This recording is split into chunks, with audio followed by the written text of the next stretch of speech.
Thank you everyone for being here tonight. We so appreciate you being part of this wonderful program.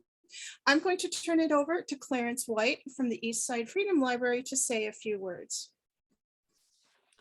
Welcome everyone. We're glad you could be here this evening. It is our pleasure and privilege to not just have these esteemed writers with us tonight, but all the rest of you as well for this conversation. So I am the Associate Director of the Eastside Freedom Library, which means that I have the privilege of being in these virtual and physical rooms with artists and writers like we have tonight. The Eastside Freedom Library has a lot of events that occur a lot of the time. And one of the main themes of the editors of the book we're talking about tonight is more than a single story. And the Eastside Freedom Library is a place where we provide a space for a lot of the voices and a lot of the stories that tell a more true and honest narrative about this place that we live in. Both Carolyn Holbrook and David Murrah have done a lot in the Twin Cities over the years to push that cause. I personally am very grateful to both of them for the work that they've done. Twin Cities has long been a very strong literary community. A lot of readers, a lot of writers, and quality stuff. But for a very long time, that landscape was dominated by white voices, and some very good writers, many of whom are our friends and colleagues. But because of the efforts over a long period of time from both David and Carolyn, that landscape of voices has not only become more diverse, but it has challenged the way that we think about this place, the Twin Cities, this place, the United States, this world that we live in ways that have not only given us a more true sense of where we live, but have helped us cultivate this community of very strong writers and very strong stories. So I'm glad that you're all here tonight. I'm glad that we have been able to be a part of this effort, this ongoing effort with the Ramsey County Historical Society, and partnering with other people like the Ramsey County Libraries and many other partners on literary and artistic events. Again, thank you everyone for being here. There are many more events that both the Eastside Freedom Library and the Ramsey County Historical Society partner with together, but on our own as well.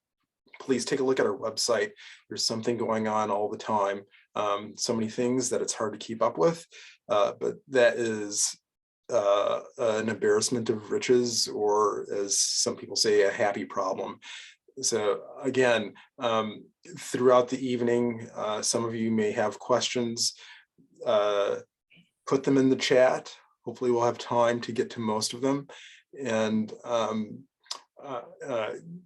given my personal experiences being a part of the More Than a Single Story series, and having listened to many of those conversations, I know that we're in for a treat, especially with this work that is so timely, and I think tells not just a local story of Minneapolis, but a story for the world. And with that, I will hand it over. Robin, I think you were going to do a little bit more. Is that correct? And then, yeah, thank you, Clarence, and thank you everybody for being here. I want to thank the Eastside Freedom Library and the Roseville Library from Ramsey County Libraries for being co-hosts with us tonight.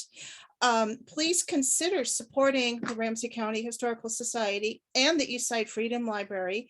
We rely on the support of members and friends like you to continue to present these programs and all of our efforts. And there are some great benefits to joining RCHS, including our wonderful quarterly magazine Ramsey County History, and admission to Gibbs Farm, and a lot of other things. You can find out more about RCHS on our website, including, as Clarence mentioned, all of our upcoming programs, how to join or donate, and membership benefits, and much more. The address is www.rchs.com, and I'm going to share a screen real quick. There we go. And again, please check out the Eastside Freedom Library and the Roseville Library. There's wonderful programs, both organizations, and they appreciate your support. As a reminder, everyone, can you please keep your microphones and personal cameras turned off during the program? You can type your questions and comments in the chat, as Clarence mentioned, and we'll read those out after the official presentation. The program is being recorded and will be up on our RCHS and the Eastside Freedom Library YouTube channels in a few days. The Ramsey County Historical Society would like to acknowledge the sacred Dakota land, Minnesota Makoche, the land where the waters are so clear they reflect the clouds, is the ancestral and contemporary homeland of the Dakota people. It is also home to the Anishinaabe and other indigenous peoples. The Ramsey County Historical Society acknowledges that its sites are located on and benefit from these sacred Dakota lands. Ramsey County Historical Society is committed to preserving our past, informing our present, and inspiring our future. Part of doing so is acknowledging the painful history and current challenges facing the Dakota people, just as we celebrate the contributions of Dakota and other indigenous peoples. You can find our full land acknowledgement statement on our website, www.rchs.com. And this full statement includes actionable ways in which RCHS pledges to honor the Dakota and other indigenous peoples of Minnesota Makoche. We are committed to presenting the stories and histories of all in our community, and we're so pleased to bring you tonight's wonderful program. In 2022, all of our partners are working to bring you programs focused on our new series, Making Minnesota, which will explore the often untold stories, histories, and experiences of some of the worldwide immigrant, African American, and Indigenous communities that make up Ramsey County, our most diverse county. On January 20th at 7 o'clock, we have another very special History Revealed with Bill Lindekeith on the history of St. Paul, which is going to be part of our Making Minnesota series. This will also be online, and see our website for registration and more details. I want to thank our panelists tonight. I'm so excited to have everyone here tonight. First of all, Carolyn Holbrook is the founder and director of More Than a Single Story, as well as the founder of SASE, The Right Place. She is a writer, educator, and an advocate for the healing power of the arts. Her essay collection, Tell Me Your Names and I Will Testify, received the Minnesota Book Award for Memoir and Creative Nonfiction. She is co-author of Dr. Josie Johnson's memoir, Hope in the Struggle, which is a great book. And her essays have been published widely in A Good Time for the Truth, Race in Minnesota, and also in Blues Vision, African American writing from Minnesota, as well as many other publications. Carolyn was the first person of color to win the Kay Sexton Award from the Minnesota Book Awards and the Friends of St. Paul Public Libraries for contributions to Minnesota literature, and was a 50 over 50 honoree in 2016. Then we also have co-editor David Mura, who has written 10 books, including the memoirs Turning Japanese, a New York Times notable book, Where the Body Meets Memory, and 4 poetry collections. After We Lost Our Way, a National Poetry Contest winner, The Colors of Desire, which received the Carl Sandburg Award, Angels for Burning, The Last Incantations, and A Stranger's Journey, Race, Identity, and Narrative Craft and Writing. He teaches at VONA, a writers' conference for writers of color, and has worked with Alexis Pate's Innocent Classroom, a program designed to improve relationships between teachers and students of color. Suleiman Adan is a writer, educator, and grassroots organizer in the Twin Cities. He works as a program manager. That's an older one. He is a capacity building director at Team Dynamics, and he was a program manager with Reading and Math Inc. and is also a Quran, Arabic, and Islamic studies teacher at the Northwest Islamic Community Center in Plymouth, Minnesota. He is a project manager and board chair for the Global Alliance of Muslims for Equality, an international NGO. Another panelist, Marcie Rendon, is a white Earth citizen. Her book, Girl Gone Missing, is second in the Cash Black Bear series, was nominated for the Sue Grafton Memorial Award in 2020. Murder on the Red River received the Pinkley Woman's Debut Crime Novel Award in 2018 and was a Western Writers of America Spur Award finalist also in 2018. Sinister Graves, third in the Cash Black Bear series, will be published in 2022. Rendon has children's books, plays, short stories, and poetry published, including a script, Sweet Revenge, which had a stage reading at the Playwright Center in partnership with the Guthrie in 2021. Marcie also received the 2020 McKnight Distinguished Artist Award to honor a Minnesota artist who's made significant contributions to the state's cultural life. She has curated Twin Cities Public Television's Art is Creative Native Resilience 2019. Diego Vasquez and Rendon received the 2017 Spoken Word Immersion Fellowship for work with incarcerated women. Kevin Yang is among American multidisciplinary artist from the Twin Cities with a focus on spoken word poetry and documentary filmmaking. He currently works at Twin Cities PBS and is a board member with Street Stops and Mountaintops. Kevin finds most of his artistic inspiration unraveling his Hmong American experience with others. And I want to mention that the book, We Are Meant to Rise, which is a wonderful book, is available at our partner Subtext Books, which is at subtextbooks.com. And we'll put a link in the chat for a direct link to their website for tonight's title. So again, thank you all for being here. Please put your questions in the chat, and I'm going to turn it over to our panelists. Thank you, Caroline, David, and everyone.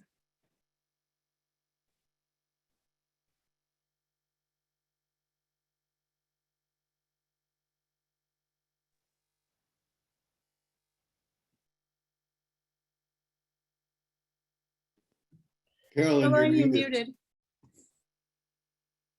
Sorry. All right. All right. So thank you, Robin, for that wonderful introduction. And many thanks to Eastside Freedom Library and the Ramsey County Historical Society for inviting us to be your first presenters for this year's Making Minnesota series.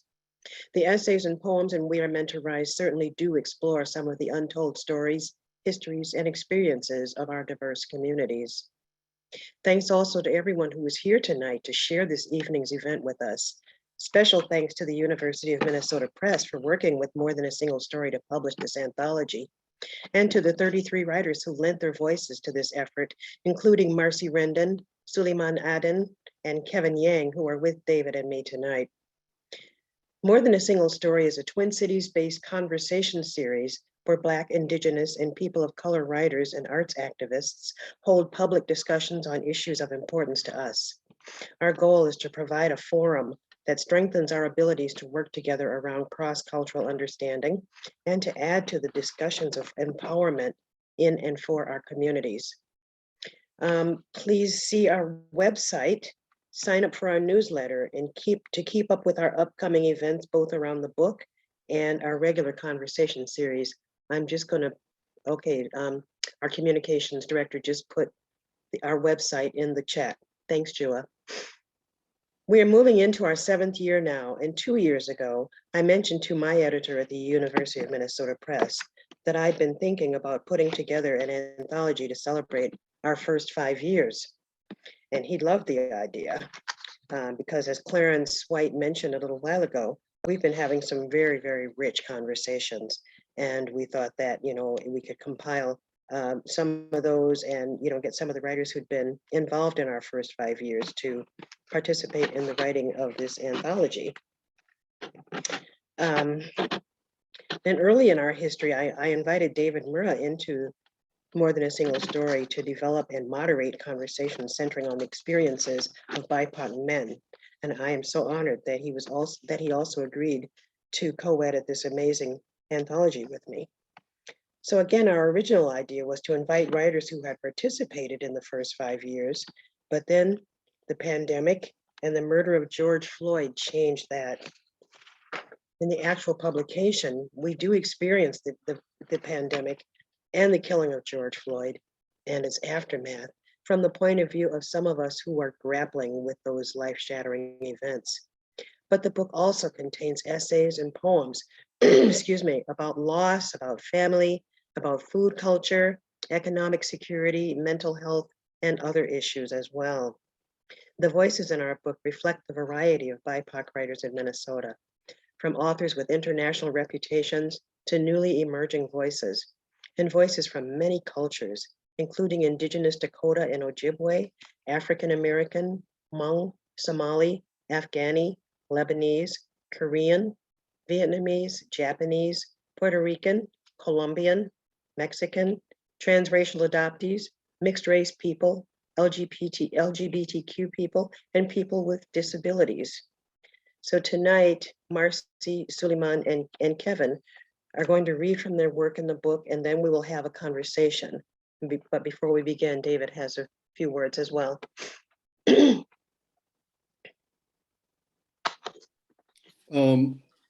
Carolyn's series, More Than a Single Story, is a tremendous series, and I want to thank Carolyn for inviting me to be part of it, and then inviting me to be part of this wonderful anthology, and to be, to help her co-edit it. It's been a great honor, and I am pleased and amazed at what the writers wrote back. It is an incredibly diverse, incredibly powerful anthology. In the More Than Single Story series, there's always a poem which opens. So I'm going to read a poem by Robert Hayden, which really reminds Suleiman's essay, The Little Brown Briefcase, reminds me of this poem, because it's about the sacrifices, the untold or unspoken sacrifices that parents often make for their children. So this is by the great Robert Hayden. It's called Those Winter Sundays.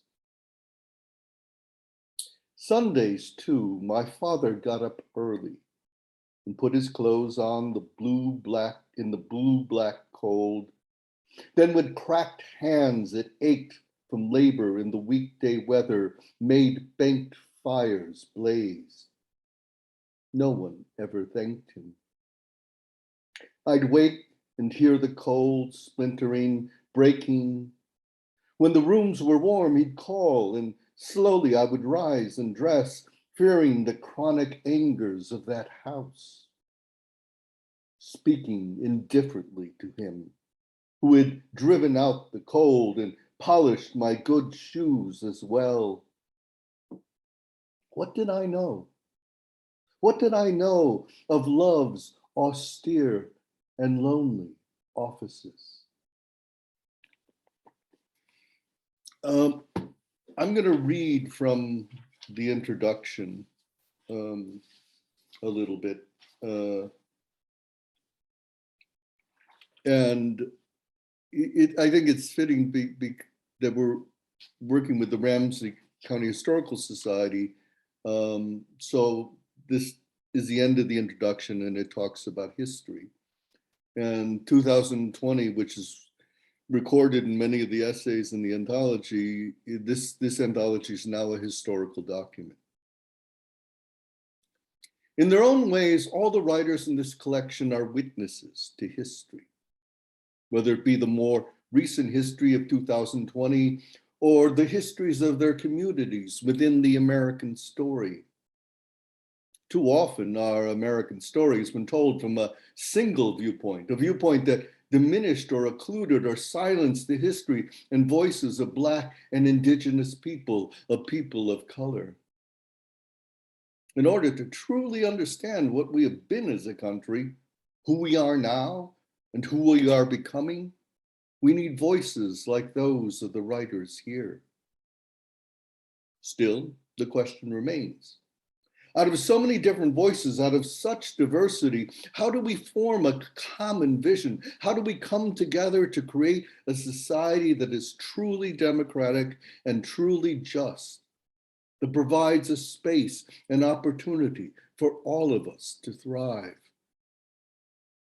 To address this complicated question, I want to end with a passage on identity by the great African-American writer, James Baldwin. The question of identity is a question involving the most profound panic, a terror as primary as a nightmare of the mortal fall. This question can scarcely be said to exist among the wretched who know merely that they are wretched and who bear it day by day. It is a mistake to suppose the wretched do not know they are wretched. Nor does this question exist among the splendid who know merely that they are splendid and who flaunt it day by day. It is a mistake to suppose that the splendid have any intention of surrendering their splendor. An identity is questioned only when it is menaced, as when the mighty begin to fall, or the wretched begin to rise, or when the stranger enters the gates. Never thereafter to be a stranger, the stranger's presence making you the stranger, less to the stranger than to yourself. Identity would seem to be the garment with which one covers the nakedness of the self, in which case it is best that the garment be loose, a little like the robes of the desert, through which robes one's nakedness can always be felt and sometimes discerned. This trust in one's nakedness is all that gives one the power to change one's robes. Now that's the end of the quotation. From America's inception, the confrontation between white settlers and Native Americans, between white slave owners and their Black slaves, have engendered questions of identity, of who we are as a nation. And now for many, each day in America, a stranger walks into our village, or we are a stranger walking into someone else's village. The appearance of the stranger, Baldwin maintains, challenges our own way of looking at our village. But at the same time, the stranger also looks at us differently from the way we see ourselves. And thus, we must question our identity, as we have not done before. Again, as Baldwin says, this can be a terrifying proposition. And it certainly was for the indigenous people who resided in America when confronted with colonizers who took the land and wanted to exterminate them. But our present day encounters with our fellow Americans can involve a very different process. We can look at the stranger as a fellow human being, a fellow traveler, a fellow American. We can choose to learn from the stranger, learn a different language, a different culture, a different history. And we can comfort ourselves by the fact that this process has always been occurring in America. And in so many cases, such encounters and exchanges they have catalyzed have only made us stronger, more resilient, more creative and innovative, more capable of making connections with the rest of the world outside of America.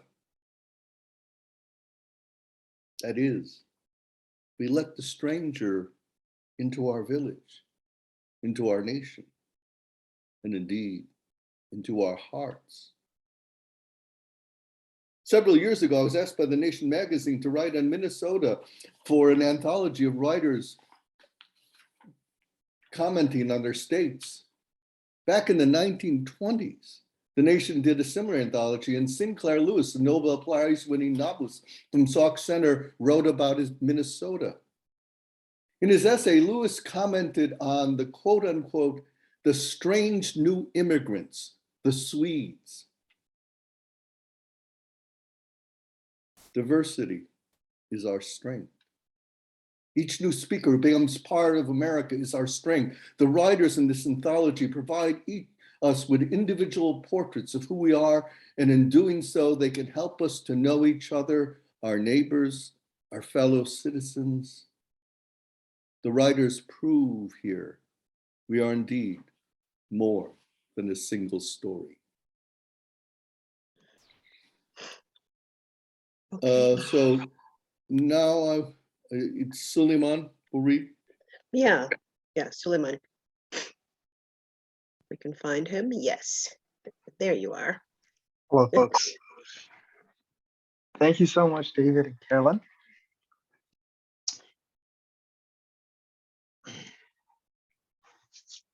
It only takes a smell, a picture, a random memory to bring me back to my childhood. A childhood that was immersed in hardship. Now, I don't want folks to think I had a sad or even a miserable childhood. My mom made sure that my two sisters and I were always content. The earliest memory I have of knowing that we were poor was when I was in the 6th grade. It was 2006, and our lights got cut off. Now, this wasn't a new thing. Our lights would get cut off here and there. But this was the first time I saw my mom look very worried. Usually, what we would do is fill the entire house with candles and pull out our portable DVD player and binge watch movies together as a family.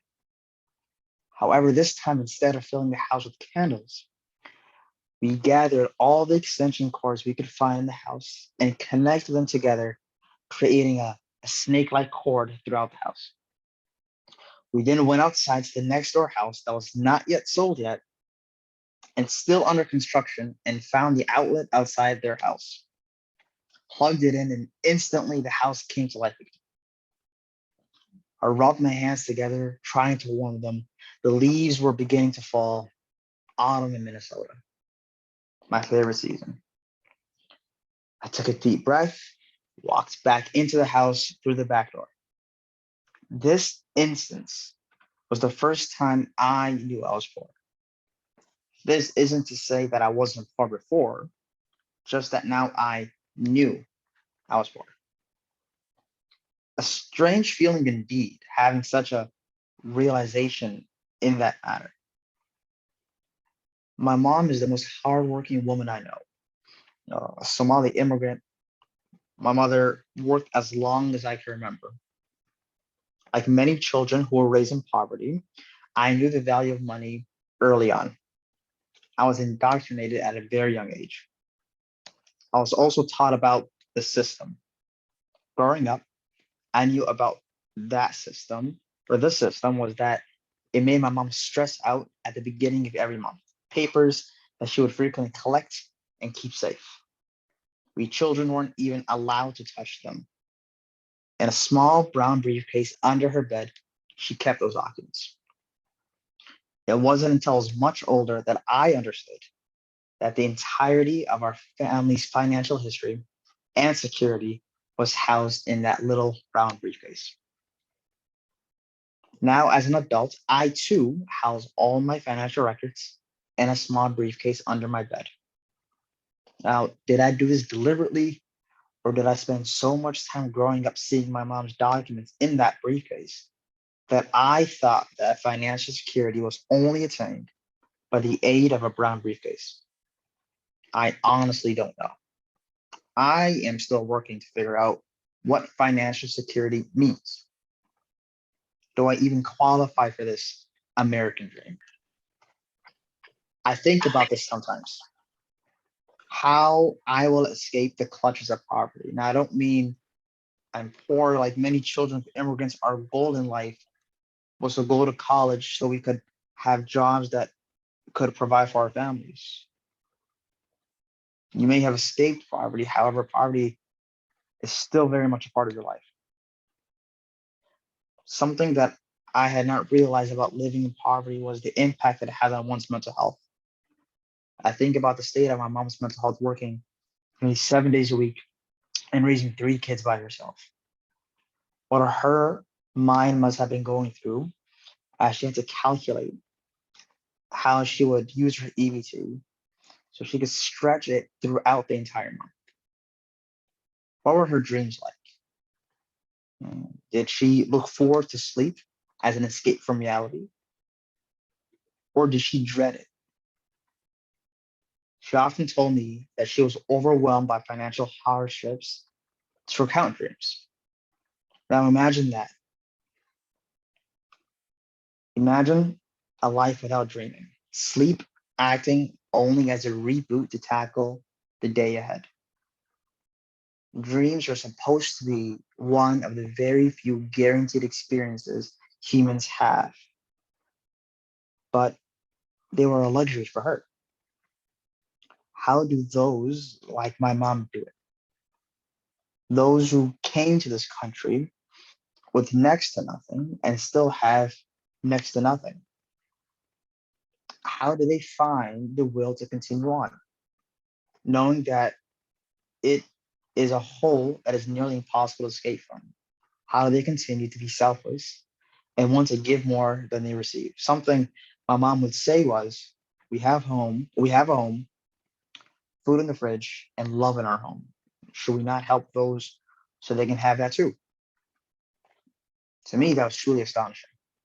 This mantra that my mom held is what I now live with my life by. How can I say no to help those who ask for help? Or there's a saying that my mom would always say, no one has ever gone poor by giving. An astonishing mindset given her personal life and financial circumstances. There's one thing that I would tell children of immigrants is to have the mindset that my mom had, to give selflessly and to truly want for others what you want for yourself. Sometimes we, as we, I mean children of immigrants, are quick to forget where we came from. Not the actual location, but who we came from, who raised us, and what they had to go through to ensure that we didn't need to endure what they endured. I would hate it when my mom would always tell me to become a doctor. There was no other career path that she would accept other than a doctor. It wasn't until now that I realized that she knew that she could not offer generational wealth to help me as I navigate through life. However, she could offer a mindset, a lifestyle, an idea that can result in my becoming the beginning of generational wealth for my family. Now, I may not want to go back to school to study medicine. However, I can continue to strive to climb the ladder of the American dream and lay the foundation for generational wealth. But with one caveat, that my children and my family will continue to live by the mantra that my mother taught us: to give selflessly, to help others, and to always be grateful for what you have. Thank you. Mm. Oh my goodness, thank you so much, Suleiman. I'm always struck by the power of that brief little essay, Little Brown Briefcase. Thank you so much. Marcie, would you like to go next, please?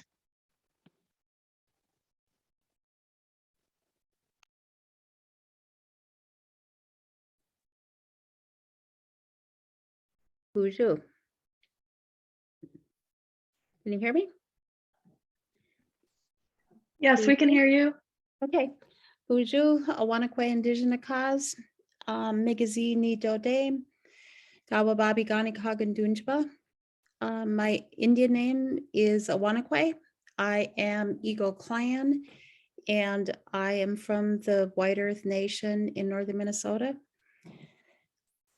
While we're doing this gathering tonight, services have started for Clyde Belcourt, who was one of the founders of the American Indian movement, who passed away earlier this week, and he will be going home to White Earth. I believe tomorrow is when they're taking him up there. And, you know, I think that my adult life was shaped by the American Indian movement. And the radicalness of the American Indian movement, which has shaped and formed and made so many, created so much awareness among non-Native people, and then for us who grew up during that time of the movement.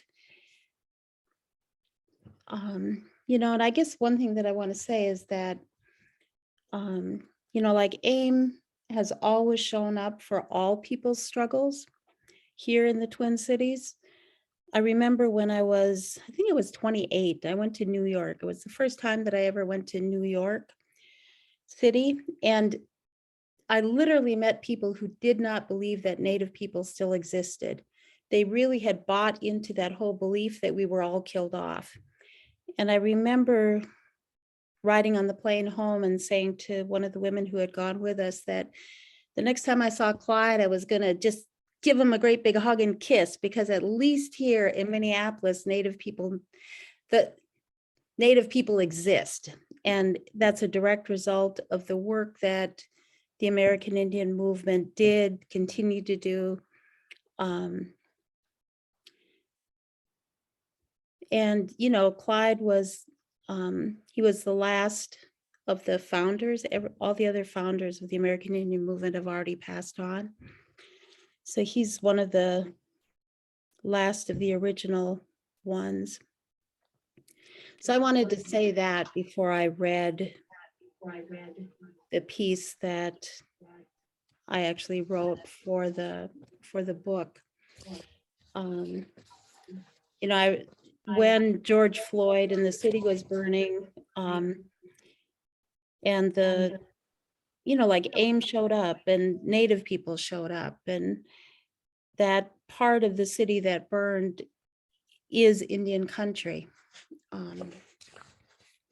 Anyways, so then I'll just read a short part of the piece that's in this book. Healers are protectors, protectors are healers. I am an Anishinaabe woman. I joke and say, this is not our first pandemic, and it certainly isn't our first war. From smallpox to the Spanish flu to tuberculosis and government medical experiments, the sterilization of Native women, and now COVID-19, Native people have survived it all. European folks arrived on the eastern shores with weapons we had never seen, and from day one, we were target practice. Anishinaabe people had clan structures in place prior to European invasion.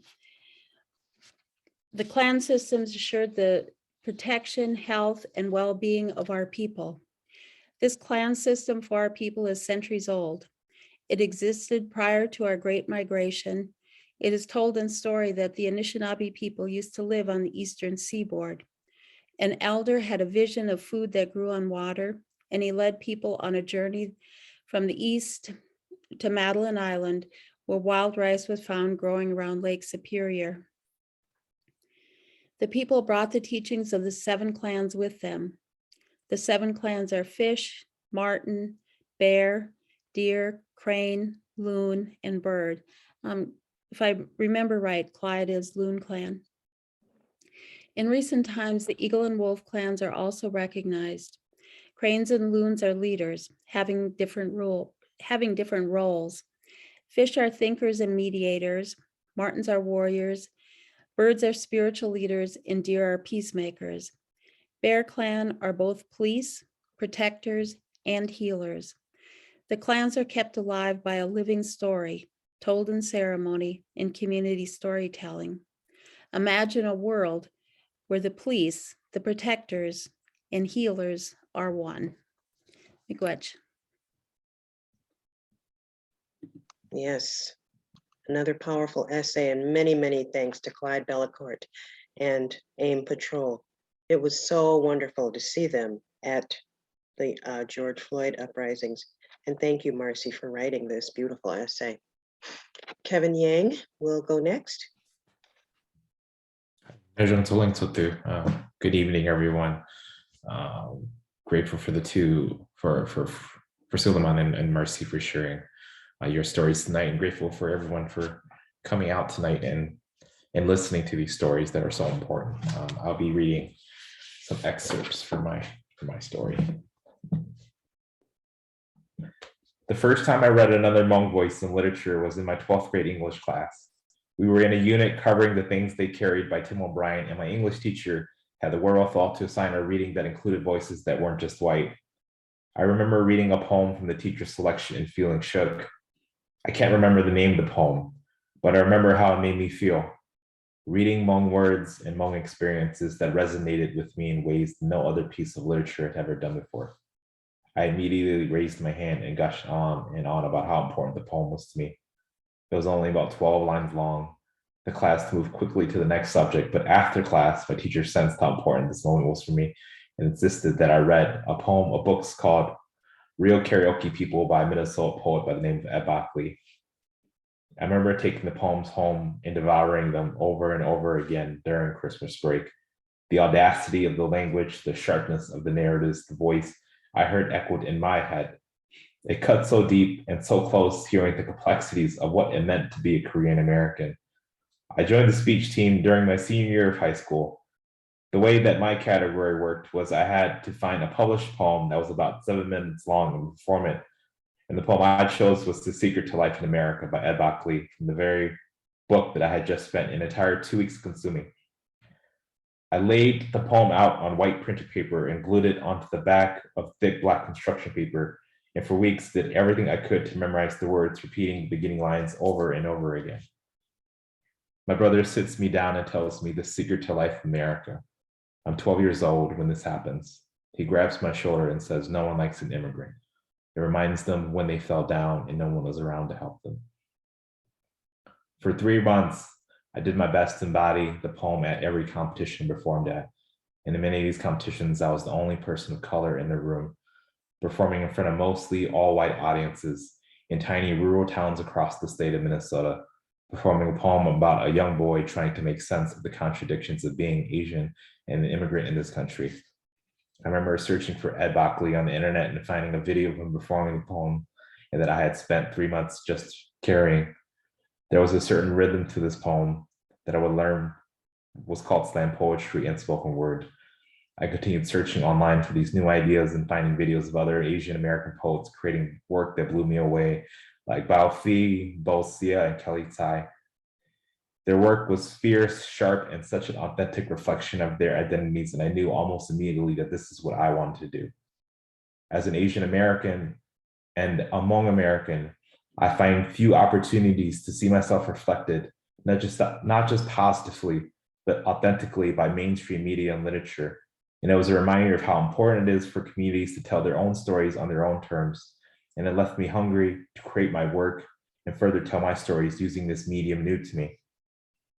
At many points in my life, when I was struggling with something, I'd ask myself, how can I turn this feeling into a poem? The past few years of my life have been a reminder that I can't art away all of my problems. I still struggle with anxiety and self-esteem and sharing my feelings, but I've been finding new ways to take care of myself. I started going to therapy for the first time, trying to process my traumas and eager to learn how I can show up as a more authentic and healthy version of myself in my relationships. I'm in a loving relationship with a partner who reminds me to be the best version of myself, that I'm worthy of love and capable of sharing that love back. I don't perform as much as I used to, but I know that this art still lives within me, and I'm grateful for all it's done for me. I'm alive because of it. Thank you. Oh my goodness. Thank you so much, Kevin. It's just so amazing to have watched you become that fierce artist in the vein of those that came before you that you mentioned. Thank you. I'm going to turn it back to David. He has some questions to start our conversation with. Yes, thank you, Kevin, Carolyn, Suleiman, and Marcie. Kevin's piece really speaks to the importance of an anthology like this, because children need to feel that their lives, their experiences, who they are reflected in the culture around them. And for many of us, when we were growing up, that wasn't the case. What I also like about Kevin's piece is that he references Ed Buckley, and Ed Buckley, I put in the chat, has an essay that opens the anthology, his essay is entitled Pandemic Love. This event is organized and co-sponsored by the Ramsey County Historical Society and Eastside Freedom Library. So I'm going to ask, my first two questions are, the first one is going to relate to history, and the second is to the work of the Eastside Freedom Library. So first, with the Ramsey County Historical Society, It's about history, and BIPOC writers were always contending, when we're contending with our issues about our identity, our community, we're also invoking history. I'm third generation Japanese American. My grandfather came here in 1898, which was the year of Plessy v. Ferguson, the year of the Wilmington Massacre. And it also says that my family's been here since the 19th century, and people still ask me where I'm from. My grandparents were forbidden for becoming citizens. Both my parents' families were interned during World War II in the internment camps. So my writing covers these areas and these subjects. So for the writers, and we'll just go in the same order again, and then I want to involve Carolyn also in this question. Can you talk about your own personal history in Minnesota and anything you might want to provide about the history of your particular ethnic and racial community? I also want to add as a context a quotation from the German critic Walter Benjamin, who said that history is the tale of the victors. As a BIPOC writer, what does history mean to you? Do you think at all about the fact that your writing has become a part of a history, a witness to these times? So the question is just, what role does history play in your work? What do you want to tell us about the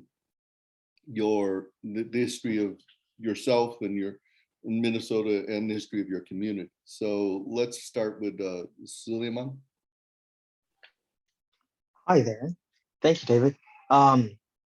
So I'm ethnically Somali. My parents specifically came here in '96. I was born in '96, and I came here about when I was 5 months old.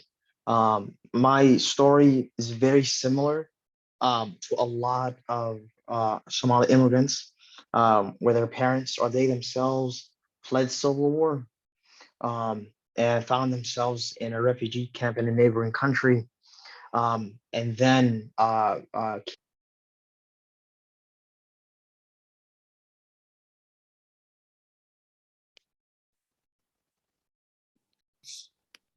For some reason, Suleiman, we've lost your voice. I don't know. oh, can you Now hear it's me back. okay now? It's back now. Okay, sorry about that. But as I was saying, my story is a lot similar to those who have they themselves escaped civil war in Somalia. My family, for some of the writers in this group I know personally, I grew up in South Minneapolis, about 5 blocks from where George Floyd was murdered on Chicago Ave, and I lived there for the vast majority of my life. And as for my people, they've come here. They've been here since the '90s, and I see that they have found themselves in really putting themselves in the mores of society in this country and in Minnesota. You see them in almost every facet of society as writers, as teachers, educators, engineers, doctors. But one thing that I really do appreciate of the Somali people is the always coming back to their roots. Historically, we are a poetic people. In the history books of old, you will find that the Somalis in Somalia were referred to as the land of the poets. Even within my own immediate family, there are folks in my extended family.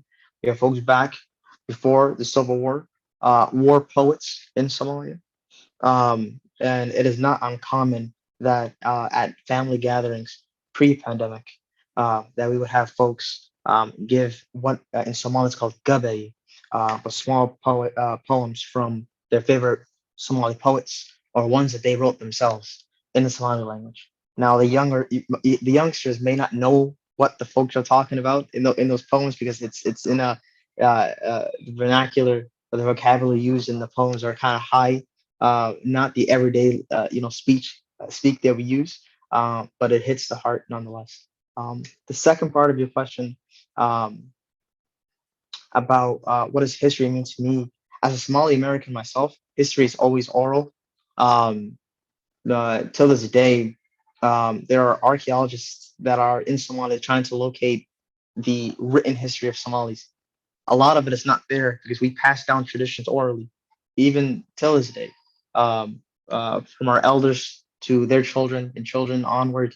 I myself have a daughter who's 5 months old. She can't understand anything. However, I still, when I'm rocking her down back to sleep, I tell her the stories of her people, her ancestors, what they have accomplished and what they're up to, because the stories live within us.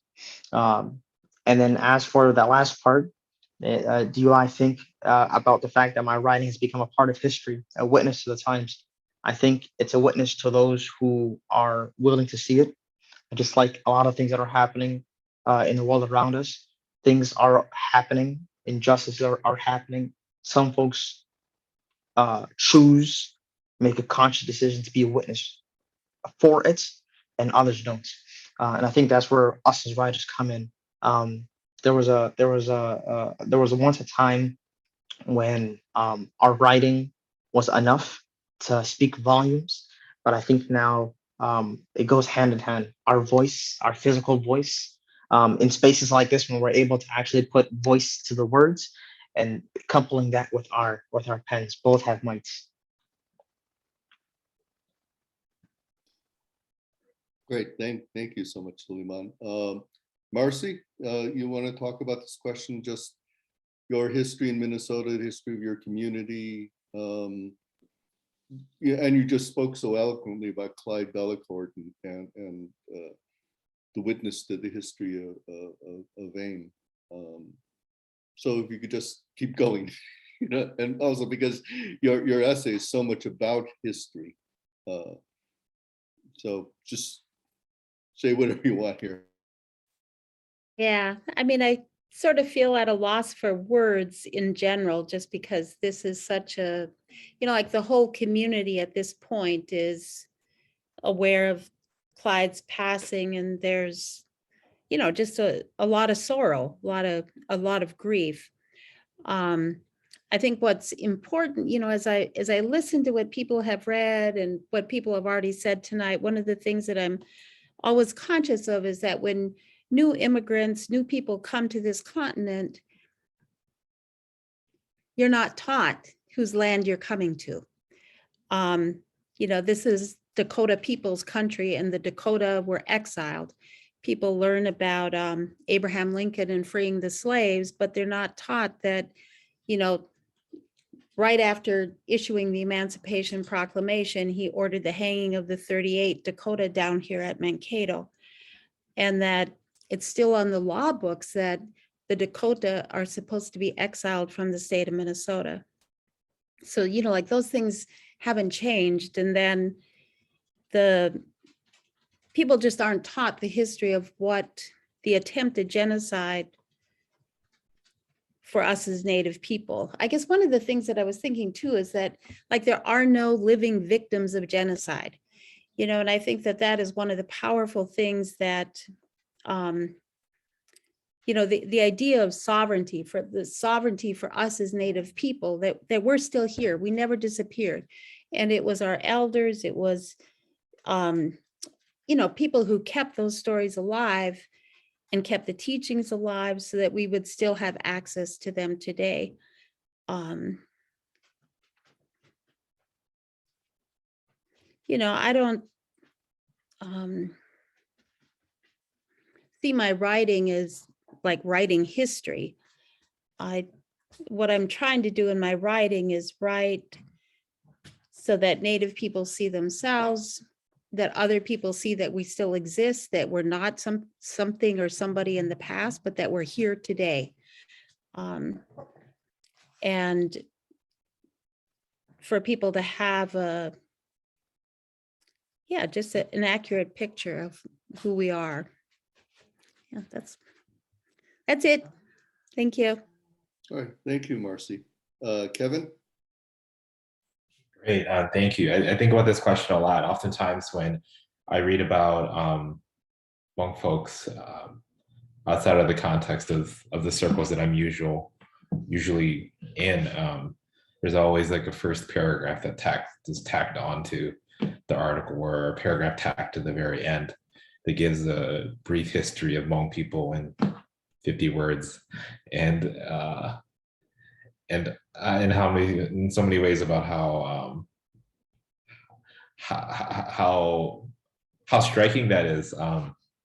I think about the history of our people. It stretches back so many years, but of us sort of trying to find our concept of home, whether it's in a place like China, where we had to migrate and leave from, or places like Laos, where we had to leave during the war. And that's the story of my mother and father, who came to the United States in 1979, fleeing the war in Southeast Asia and the war in Laos.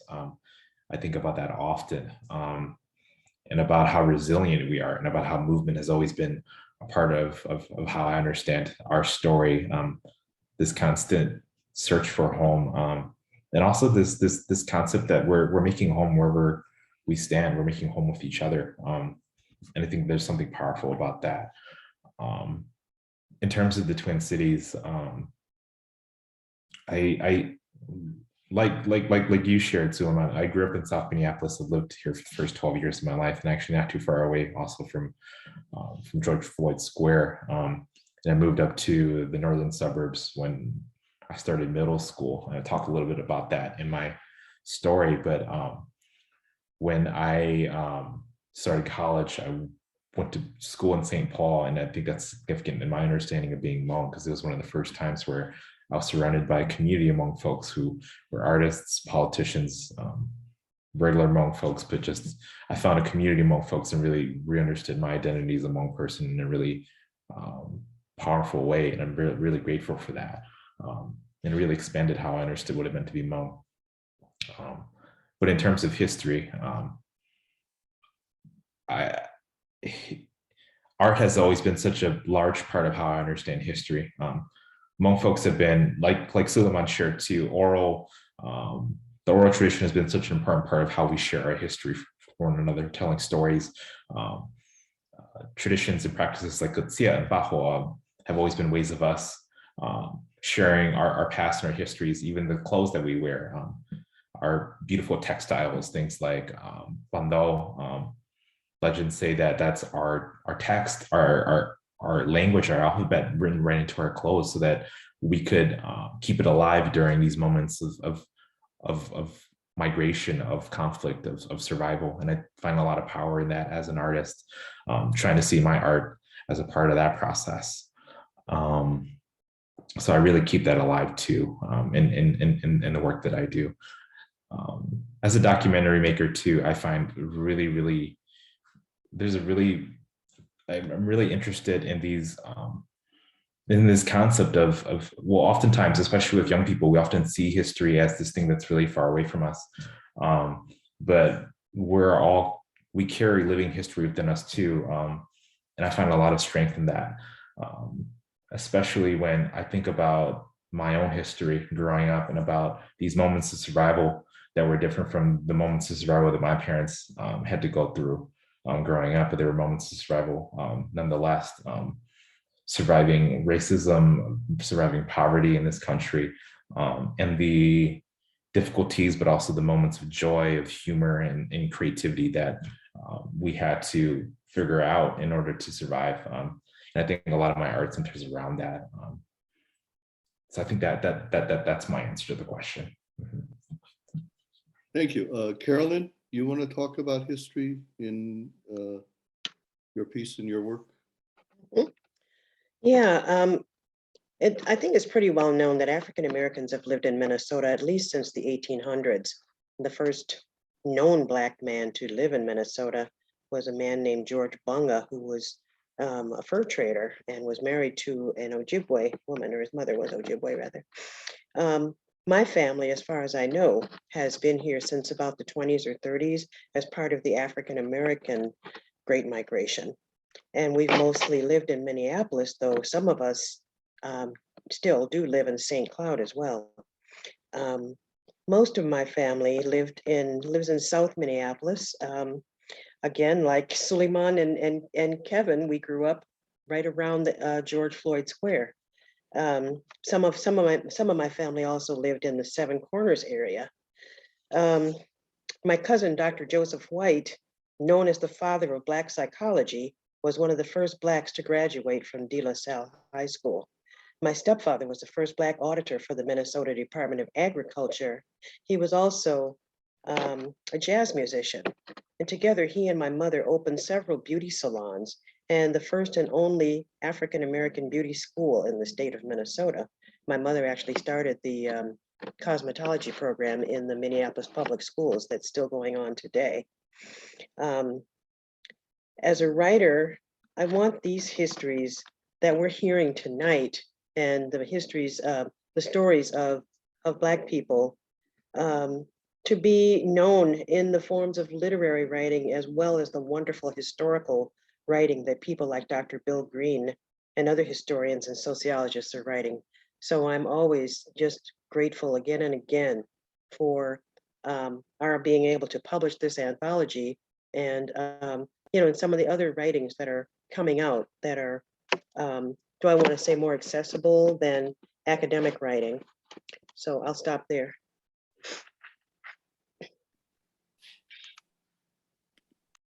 Okay, I will just say a little, one connection that my family has to Minnesota is that my uncle, Tad, was in the military intelligence service and studied the Japanese language at Fort Snelling during World War II. And recently, last May, and I'll put up a link to this, Twin Cities Public Television, I worked with them to do a documentary about these soldiers. And they served, as translators, as interrogators, as code breakers. And MacArthur's chief of intelligence said that they shortened the war in the Pacific by 2 years and saved probably 1 million American lives. And many of them did this while they were imprisoned by the United States government, like my parents' family were. And they were keenly aware of the irony of this, and yet their efforts were instrumental to the war in the Pacific, just like, I think more people know about the Navajo code breakers because of the movie. So I urge everybody to look at the documentary Armed with Language by Twin Cities Public Television, and I'll put up a link to that in the chat. My second question comes out of the important and wonderful work the East Side Library, Freedom Library, has been doing for many years, supporting local writers and activists, acting as a center for community activities. So my question is about the conjunction of writing and politics and social activism. I've always said that when BIPOC writers articulate their own experiences and stories, they are both freeing themselves and others. And again, Kevin's piece is an example of this. I'm wondering how each of you writers view your own writings in terms of the struggle for freedom and justice, and in terms of the effect of your writing on yourself and others. So this is about, how you feel your writing relates to the issues of freedom and social justice, and whether you see this as something conscious that you're doing with your writing, or something that just comes out of your writing.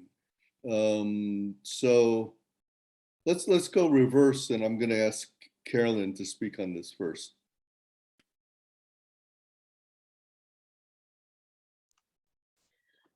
Well, I've always said that I wanted my writing to add to the voices of others who are writing about Blacks in Minnesota. The wonderful anthology that Alex Payton, Pamela Fletcher, and J. Otis Powell edited a few years ago, Blues Vision, African American Writing from Minnesota, is a great example of stories, poems, and essays about Black life here in the past 100 years. Before that, there was an anthology titled The Butterfly Tree that was published maybe 20, 30 years ago. I can't even remember now. That also began to, focus on stories of Black life here in Minnesota. And it's always, there's, what am I trying to say here? There's so much more to our stories than people know.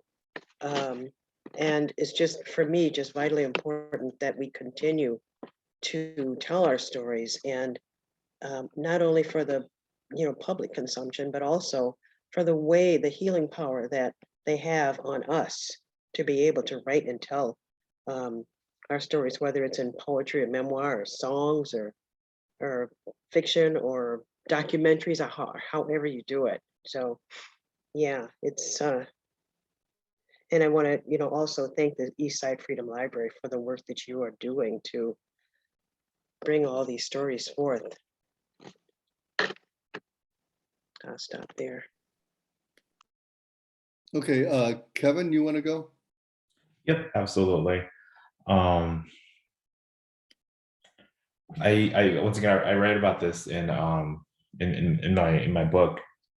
I think the act of reading other writers and sort of the concept of windows and mirrors of seeing my story reflected and seeing others who not only look like me but have stories that are similar in ways that had never been before. It was almost like a physical experience. I could feel my body perking up in my mind and my heart, saying like, this is right. And I think that's such a powerful thing, especially in the past couple of years too. Seeing a multitude of folks in mainstream media, whether it be in the big screen, Asian American filmmakers and writers making really amazing work that tell our stories in complex ways. The inspiration behind, for example, the entire work that all of y'all are doing with More Than a Single Story, really giving us a deeper understanding and sense of our identity and being able to process that, I think is really powerful. And understanding our history too. I talked about earlier about how often I read a story about Hmong folks, and there'll be that first paragraph talking about putting all of our existences into the context of the war that happened and how important it is to remember that history, but also realizing that there's other history happening around us. I think a lot about the mundane moments whenever I try to tell our history. Mundane moments of intersection that might often get forgotten when the only thing we know about Hmong people is that first paragraph, and about how happy I feel when I'm able to enter into conversation or experience work about Hmong folks that pushes beyond that first paragraph. For example, I'm on a project right now where we're telling the mishaps and the joys and the humors of working as a Hmong community in the nonprofit industrial complex, and all of the fun little things that happen between the intersections of Hmong life and the intersections of nonprofit life, and weird little things like that. I think about experiences growing up, for example, like eating hot dogs and rice for breakfast, and weird little experiences like that. These moments that folks might not see as grand history, but to me are moments that I laugh at, that really help me connect with a certain generation and how we survived. I think that's like a really a type of history that I really found myself attracted to and trying to spotlight, because I think there's a lot of power to that when we're able to move beyond that paragraph just at the beginning of our stories, and really deepen and complicate the way that we tell and understand our Hmong identity. Thanks, Kevin. I want to say that teriyaki hot dogs and rice was one of my favorite childhood dishes. And I'll occasionally make it, and my wife will just be appalled at it. Marcie, can you address this question of social activism, justice, freedom, and the act of writing?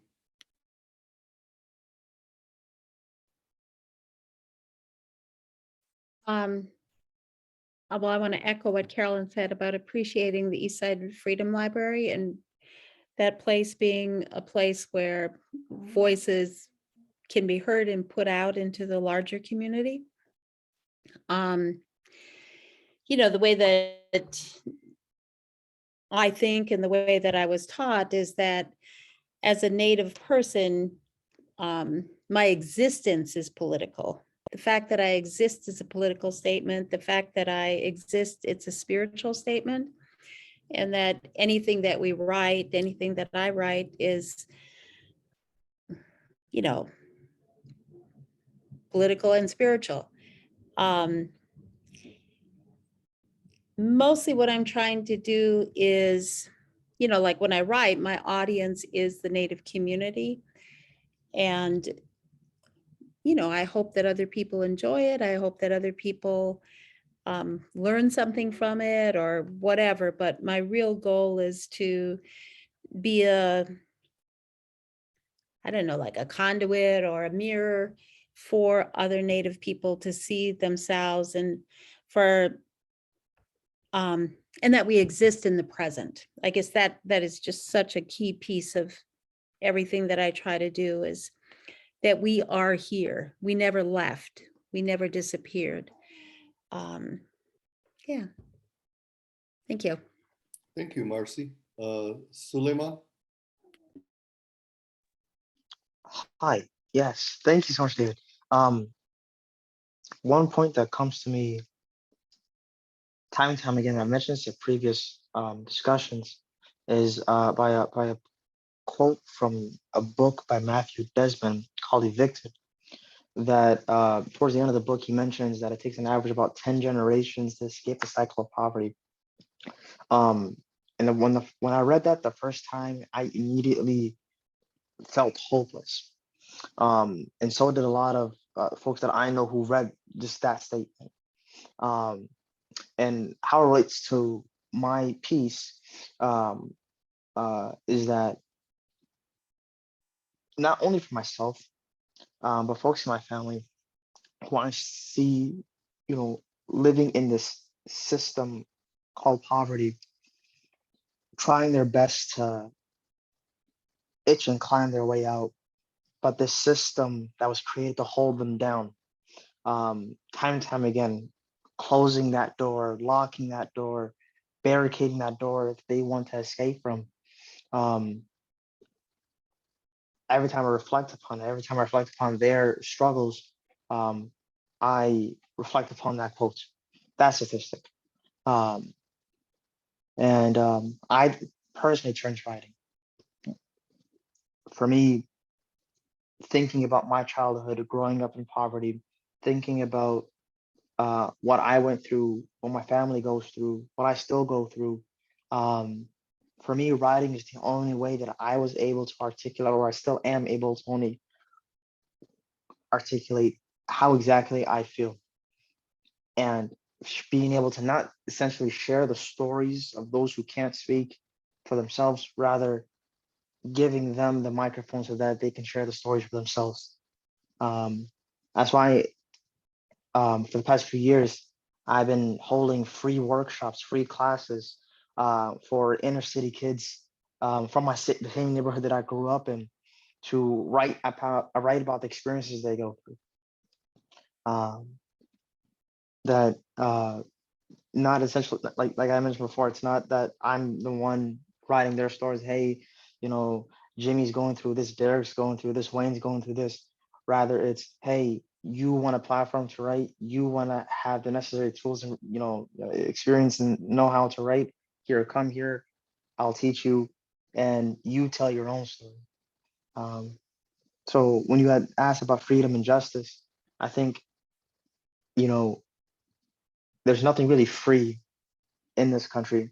Maybe for a subset of people, but you have folks that in this country, in the state, that try to do the best that they can do, and yet, like I mentioned, doors are closed, locked, and barricaded.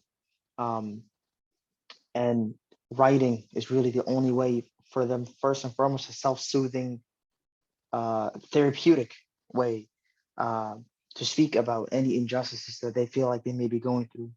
But in hopes that their writing can inspire others to act And we've seen it time and time again in history. How many times have writing and writing pieces started rebellions, a cause of revolution, even in the age of mass media and social media. We see it time and time again. Great, thank you, Suleiman. I wonder, do you know about 826 Minneapolis? I do. Okay, so have you done anything with them? This is I an had.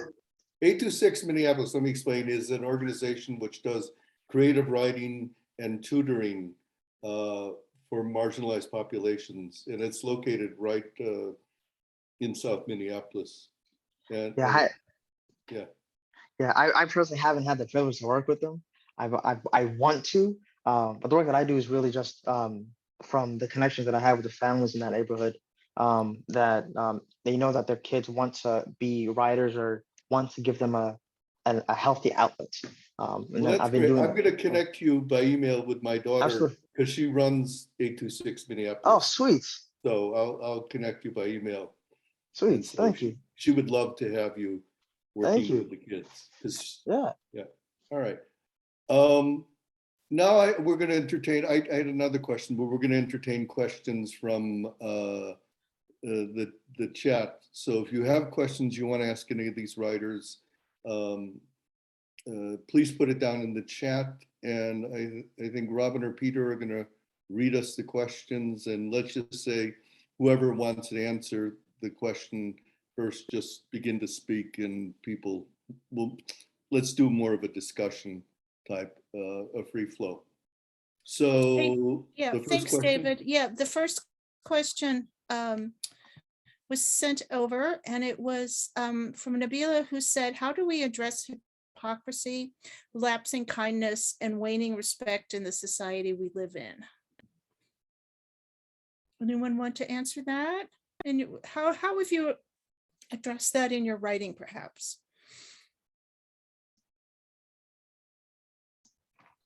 Could you repeat the question, please? Sure, Caroline. The question was, how do we address hypocrisy, lapsing kindness, and waning respect in the society we live in?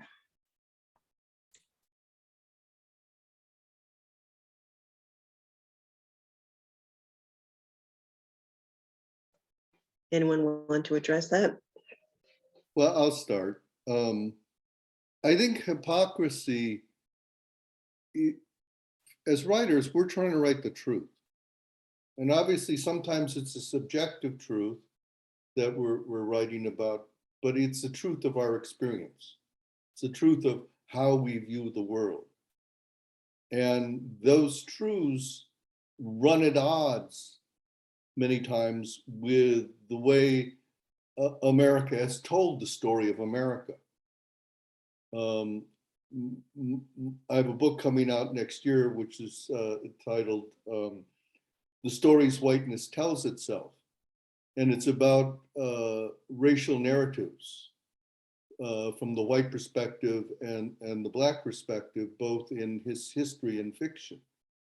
And one of the things I start out with at the very beginning is America started with two goals. One goal was for freedom, equality, and democracy. The other goal was to maintain white supremacy in the form of slavery, in the form of colonialism, in the form of genocide. And those two goals have been at odds throughout America. And we're in a moment now where the telling of the whole history of America, which includes the pursuit of that second goal, which has been the institution and maintenance of white supremacy, has been deemed somehow like out of bounds. It's gonna, and the arguments are like, well, it's so long ago. Well, if it's so long ago and it doesn't matter, then why are you so upset that we're talking about these things, right? And so that's a huge form of hypocrisy. I think in terms of, I do a lot of speaking on issues of race, and I understand, many BIPOC people, activists, writers have reasons to be angry, to have feelings of antipathy towards others, which are very understandable. But when I'm trying to do the work of trying to help people understand the issues of race, I want to do it with love, with care, with humility. And by humility, I mean that none of us knows everything about race. None of us knows everything about all the different types of people that make up America. We all have things that we don't know. And we also all have what Donald Rumsfeld called unknown unknowns. And we're all going to make mistakes. And the important thing is for us to learn from mistakes. The important thing is for us to open our hearts to other ways of looking at the world. The important thing is to honor other people and their stories. And so I think that's one of the ways that, you know, and I feel like the writers in this book do that. Anybody else want to tackle this question?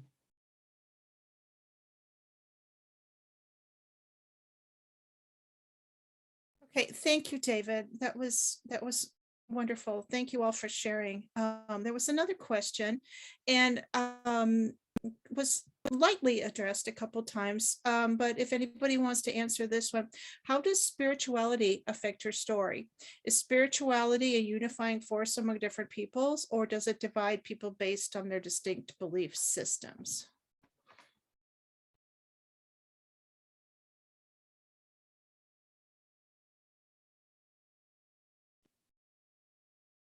I'm going to specifically ask Marcie to speak about this because, you know, her essay talks a lot about this, and also the horrifying effect of what the Indian boarding schools did in terms of trying to destroy Native American spirituality. Can you just repeat the question again? Please. Of course, Marcie. So it was, how did spirituality affect the story that you put in the book? And do you feel that spirituality is a unifying force among different people, or does it divide people based on their distinct belief systems? So I think that organized religion, as it's practiced around most of the world, has been a dividing factor among all peoples. And that what Native American people practice is spirituality. That there isn't a separation between our value system, our political system, our spiritual system, our relationship with all living things, and recognizing that all things are living. And so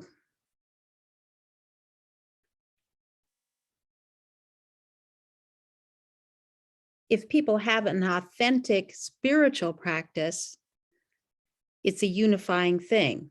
But when people get dogmatic around their religious beliefs and their religious preferences, then it becomes a highly destructive thing, like what happened to Native people in the boarding school systems. Thank you. Thank you, Marcie. There was another question here. The focus is on the book was from more than one, the typical white voice.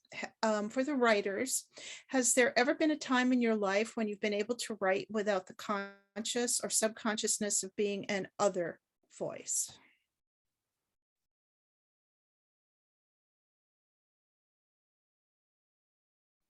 I will answer that.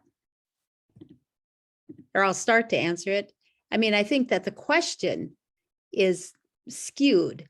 It assumes that whiteness is the something and that other is who we are.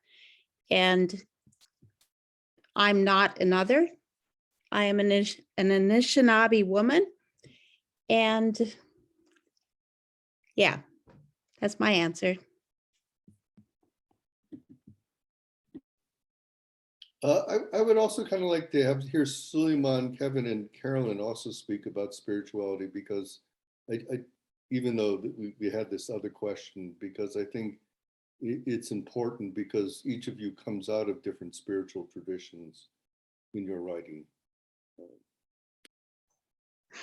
I would say that I would have to agree with much of what Marcie said. It is the dogma and the religious traditions that tend to divide people, not spirituality.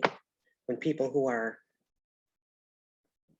I would like to consider myself as a more spiritual person than a religious person.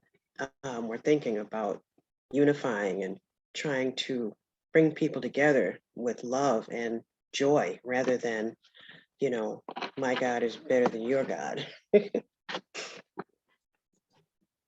I think that, you know, I grew up in the African American, AME, African American Episcopal Church. I, to this day, don't know what that means because it just always, there was always that sense of, you know, division rather than trying to bring people together, in my opinion. My parents wouldn't agree with that, but that's how I feel. Yeah, I think for me, I grew up in my family was, we believed in this a system of beliefs called animism, shamanism, belief in spirits, that's rooted in sort of our traditional culture. And then our family converted to Christianity when I was around 16 years old. And then as I grew older, I, like many of you describing, I detached myself from the idea of religion. But I think I appreciate hearing and learning from folks of different spiritualities and religions, and how that, like has been said, has affected our ability to understand each other and love each other when it does happen, and how overall how we see the world. It's not a super big way of how I see the world, but I know I do appreciate when I do have the chance to learn and see how others experience the world.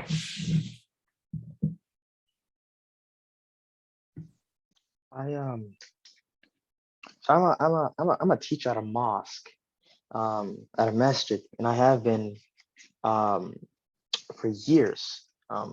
Person who's memorized the Quran and do teach it, teach the Arabic language as well. I do see a lot of my faith and what I teach feeding into my work. On that point alone, faith, the spirituality part in Islam is called Iman, the faith that you have in God. Even when it comes to the pieces that I do, right, a lot of it has to do with trust. One person may see it as individual accountability, like what can I do for myself, by myself, to achieve what I consider success.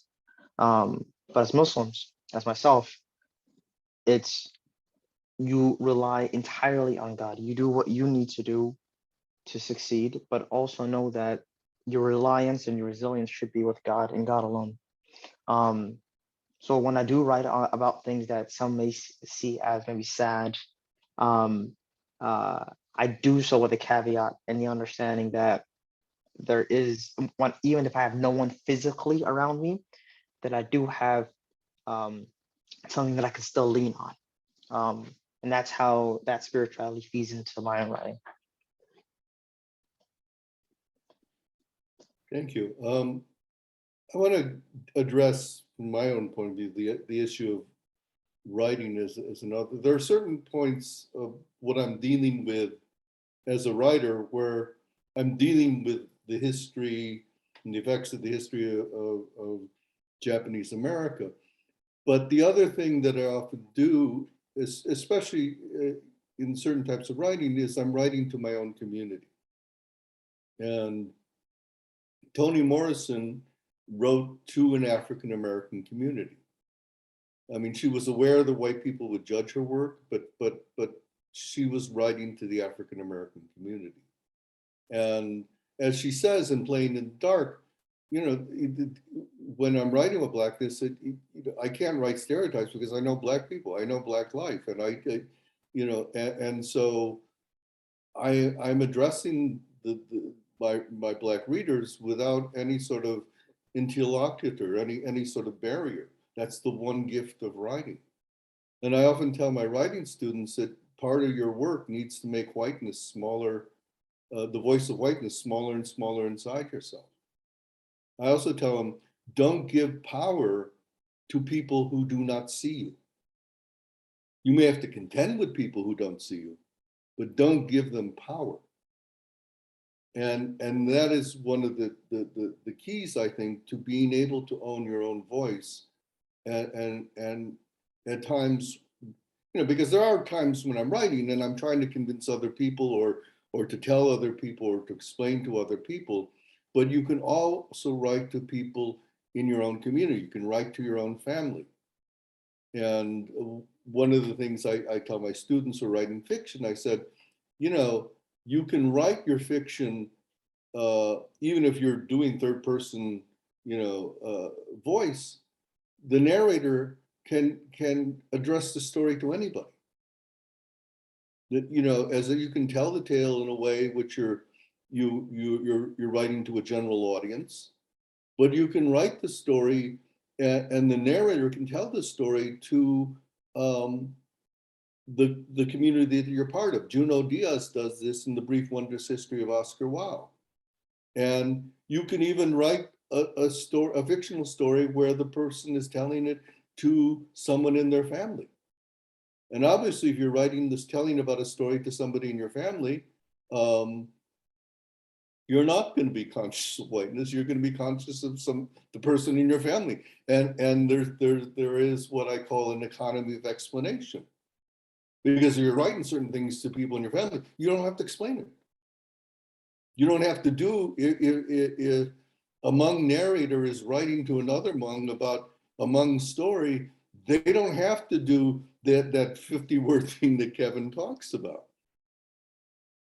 All right, they can just assume you understand this, you understand Hmong words, and you may not, you know, and one of the things that people are dealing with is you don't even italicize the Hmong words maybe, because you know the person who you're telling the story to will understand it. But that's no different, you know, white writers are doing this all the time. They're writing to other white people, or in The Heart of Darkness, the guy speaking to a bunch of sailors on a boat, you know. Right, I tell my students, writers of color, you can do that too. We've come up on 8:30, which is the official end of this. I don't know, Robin, I just want to mention what Nahid Khan just posted. She just wanted people to be aware of MISNA, MISNA.org, Arab American Arts Organization, which is telling to visit their website, learn what we do, she said, with creatives with West Asia and North African connections, people of cultural heritages, influenced by Arab culture, history, and everyone interested in this overall cultural heritage and cultural community to the broadest way, in the broadest way. Writers, we do have a literary journal. MISNA does and is a literary journal. Please be aware of it. Thanks, Nahid, for pointing this out. Sorry, David. No, that's fine. I think, Robin, you want to wrap this up? Yeah, thank you, everyone. Thank you for all your comments and questions in the chat. I want to thank our members who are here tonight. I want to thank the Eastside Freedom Library and the Roseville Library for being our partners in these stories. But most of all, I want to thank Carolyn Holbrook, David Mura, Suleiman Adan, Marcie, Rendon, and Kevin Yang for a wonderful discussion. We so appreciate your sharing all your thoughts and stories with us tonight. It's been a wonderful discussion. And it will be up on our YouTube channels in a few days. What I'm going to do right now is, again, thank everyone for being here. I'm going to turn off the live stream. Again, thank you everybody on Facebook for watching.